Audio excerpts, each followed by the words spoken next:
Бидің биі Майқы би бүкіл қазақ атаулыны билеген, билеу үстінде әділдік орнатқан, қарақылды қақ жарған адам болыпты. Жұрт оны сөйлетіп қойып, аузына қарап отырады екен. Майқыны заманында қарқуардай Майқы дейді екен. Өйткені ол да шешендігіне болса керек. Қарқуар деген құс ертеден сайрағаннан талмай, түннің шамасына дейін сайрауын қоймайды. Содан екі бие сауымғана демалып, таң құлан ектене қайта сарайды деседі. Майқы би сондай шешен болыпты. Майқы би елді билер арқылы басқарған, содан қалған хан би жоралғысы күні бүгінге дейін жалғасын тауып келеді. Мұхтар Мағауиннің Шыңғысхан жинағында мынадай деректер бар. Шыңғысханның тұсында 12 би Шыңғысханды арбаға отырғызып, өздері көлік болып шегіліп, ел жұртына апарып, ақ кезге отырғызып хан сайлаған екен дейді. Сол 12 бидің бірі Майқы би. Аяғы ақсақ, арбаны тарта алмайды. Тіпті жаяу жүрудің өзі қиын болған соң, Шыңғысхан өзінің қасына арбаға отырғызады. Хан көтеруден соң, билердің ең үлкені кім? Деген сұрақ болғанда, Майқы басқа билерге қарап, сендер арбаға жегіліп келдіңдер. Мен ханның қасында отырып, айдап келдім. Сонда кім үлкен депті? Сөйтіп Шыңғысханның бас уәзірі болған екен. Қазақтың түгел сөздің түбі бір. Түп атасы Майқы би деген осы кісі. Қазбек бек Тауасарұлының түп-тұқияннан өзіме дейін жинағында мына бір жолдарды оқып, еріксіз ойға қалдым. Мәселе жинақ турасында емес, қазіргі жағдайдағы ел бірлігіне аса керек дерек.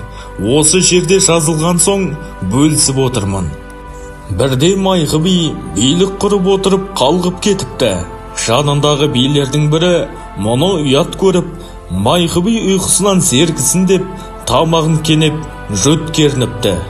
Сонда көзін ашып қалған Майқы, қап шіркін-ай, аяғын біле алмай қалдым-ау деп қатты өкініпті.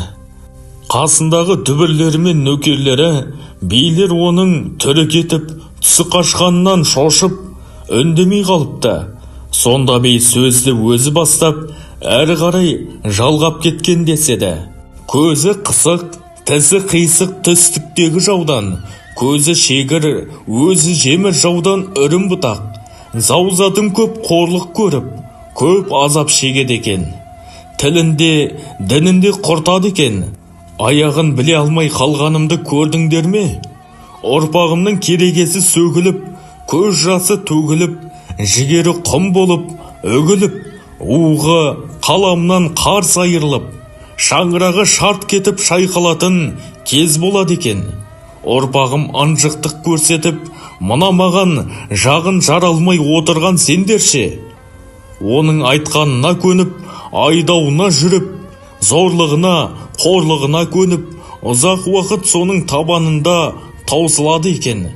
Әттең шіркін, аяғын көргенімде шаңырағымның шайқалмауының амалын осы бастан іздестіретін едім. Біреуінің тамағыңды кенеп, біреуіңді шенеп, жөтелдің бе, жөткердің бе? Сәл сабыр сақтамадыңдар. Алғашқы бағыну, жағынуды, шағынуды өз тұқымымыз бастайды екен. Көзі шегір, өзі жемір, жүн бас, талқаяқ, жегені жалқаяқ жұрт елдің батысынан келеді екен.